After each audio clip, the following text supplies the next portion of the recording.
voisihan sitä ajatella tuommoista ohjelmanumeroa vaikka, että pyörällä paikalle ja etsitään vaan sit semmonen avatu tai tehdään. Että moottori saadaan mukaan ja tehdään sitten se avanto ja ei mitään maksua tietenkään oteta.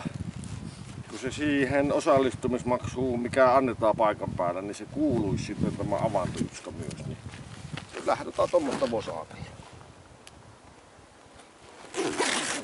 Että jos kävisi tuolla pulahtelemassa. Tuumaillaan. Sitähän voisi tulla semmonen programminumero. Näin. Pysy kanavalla.